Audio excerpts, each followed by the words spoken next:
Hello, this is day 29 of reading through the New Testament in 90 days. You may notice I'm wearing the same clothes as yesterday.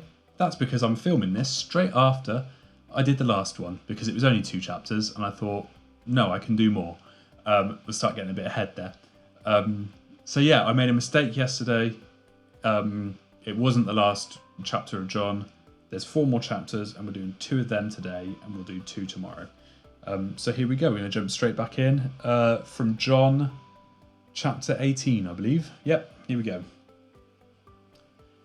After saying these things, Jesus crossed the Kidron Valley with his disciples and entered a grove of olive trees. Judas, the betrayer, knew this place because Jesus had often gone there with his disciples. The leading priests and the Pharisees had given Judas a contingent of Roman soldiers and temple guards to accompany him. Now, with blazing torches, lanterns and weapons, they arrived at the olive grove. Jesus realised all that was going to happen to him, so he stepped forward to meet them. "Who are you looking for?" he asked. "Jesus the Nazarene," they replied. "I am he," Jesus said. Judas, who betrayed him, was standing with them. As Jesus said, "I am he," they all drew back and fell to the ground. Once more he asked them, "Who are you looking for?" And once again they replied, "Jesus the Nazarene." "I told you that I am he," Jesus said. "And since I am the one you want, let these others go." He did this to fulfill his own statement, "I did not lose a single one of those that you had given me." Then Simon Peter drew a sword and slashed off the right ear of Malchus, the high priest's slave. But Jesus said to Peter, "Put your sword back in its sheath. I will not drink from the cup of suffering. Put your sword back into its sheath. Shall I not drink from the cup of suffering the Father has given me?" So the soldiers, their commanding officer, and the temple guards arrested Jesus and tied him up. First they took him to Annas, since he was the father-in-law of Caiaphas, the high priest at the time. Caiaphas was the one who had told the other Jewish leaders it's better that one man should die for the people.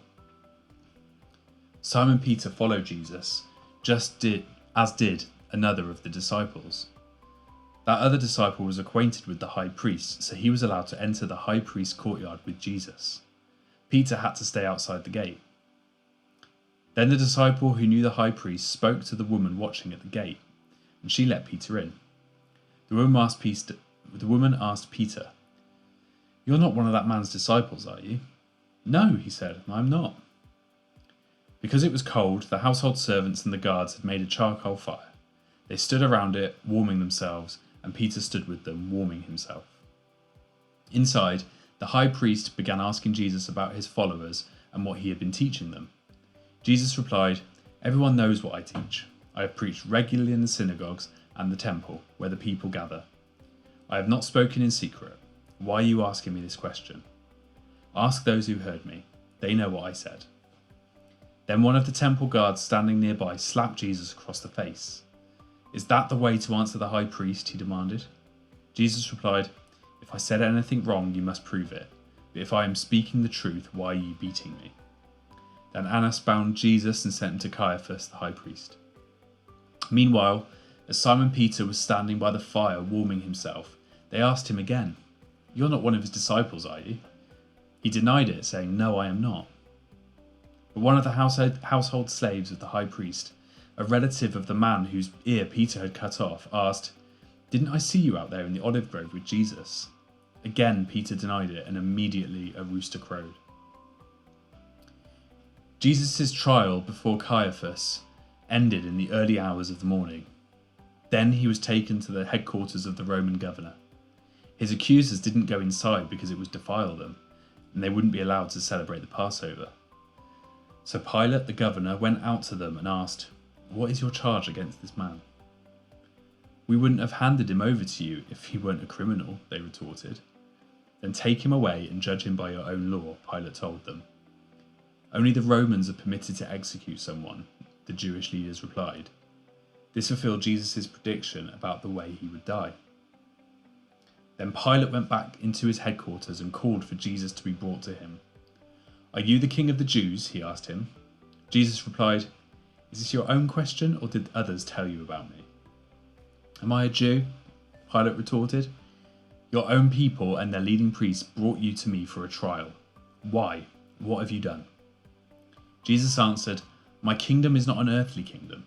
If it were, my followers would fight to keep me from being handed over to the Jewish leaders. But my kingdom is not of this world." Pilate said, "So you are a king?" Jesus responded, "You say I'm a king? Actually, I was born and came into this world to testify to the truth. All who love the truth recognize what I say is true." "What is truth?" Pilate asked. Then he went out again to the people and told them, "He is not guilty of any crime, but you have a custom of asking me to release one prisoner each year at Passover. Would you like me to release this king of the Jews?" But they shouted back, "No, not this man. We want Barabbas."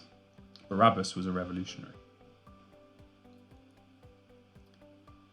Then Pilate had Jesus flogged with a lead-tipped whip. The soldiers wove a crown of thorns and put it on his head, and they put a purple robe on him. "Hail, the King of the Jews," they mocked, as they slapped him across the face. Pilate went outside again and said to the people, "I am going to bring him out to you now, but understand clearly that I find him not guilty." Then Jesus came out wearing the crown of thorns and the purple robe, and Pilate said, "Look, here is the man." When they saw him, the leading priests and temple guards began shouting, "Crucify him, crucify him." "Take him yourselves and crucify him," Pilate said. "I find him not guilty." The Jewish leaders replied, "By our law, he ought to die because he called himself the Son of God." When Pilate heard this, he was more frightened than ever. He took Jesus back into the headquarters again and asked him, "Where are you from?" But Jesus gave no answer. "Why don't you talk to me?" Pilate demanded. "Don't you realize that I have the power to release you or crucify you?" Then Jesus said, "You would have no power over me at all unless it were given to you from above. So the one who handed me over to you has the greater sin." Then Pilate tried to release him, but the Jewish leaders shouted, "If you release this man, you are no friend of Caesar. Anyone who declares himself a king is a rebel against Caesar." When they said this, Pilate brought Jesus out to them again. Then Pilate sat down on the judgment seat on the platform that is called the Stone Pavement, in Hebrew, Gabbatha. It was now about noon on the day of preparation for the Passover, and Pilate said to the people, "Look, here is your king." "Away with him," they yelled, "away with him. Crucify him." "What? Crucify your king?" Pilate asked. "We have no king but Caesar," the leading priest shouted back. Then Pilate turned Jesus over to them to be crucified. So they took Jesus away.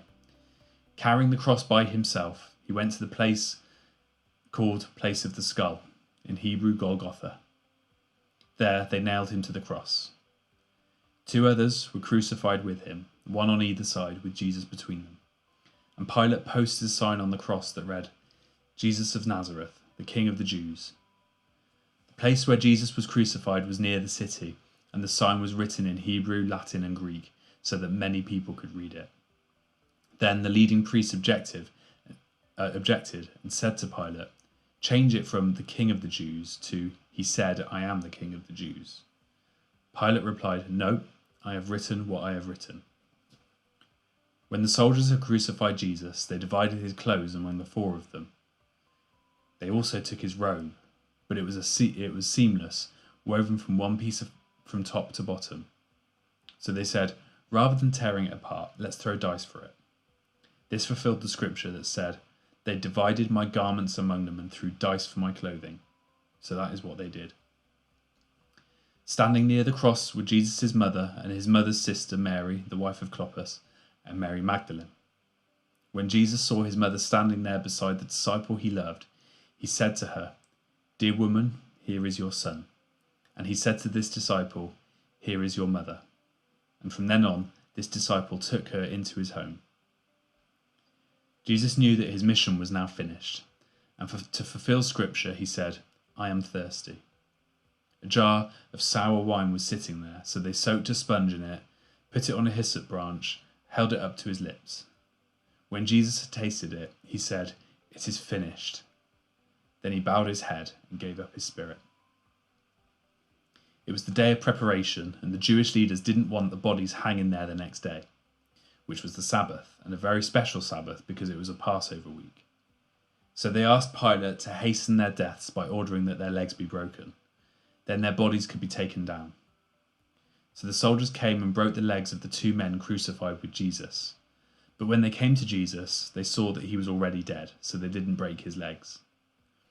One of the soldiers, however, pierced his side with a spear, and immediately blood and water flowed out. This report is from an eyewitness giving an accurate account. He speaks the truth so that you may also continue to believe. These things happened in the fulfillment of the scriptures that say, not one of his bones will be broken, and they will look on the one they pierced. Afterward, Joseph of Arimathea, who had been a secret disciple of Jesus because he feared the Jewish leaders, asked Pilate for permission to take down Jesus' body. When Pilate gave permission, Joseph came and took the body away. With him came Nicodemus, the man who had come to Jesus at night. He brought about 75 pounds of perfumed ointment made from myrrh and aloes. Following Jewish burial custom, they wrapped Jesus' body with spices in long sheets of linen cloth. The place of crucifixion was near a garden, and there was a new tomb never used before.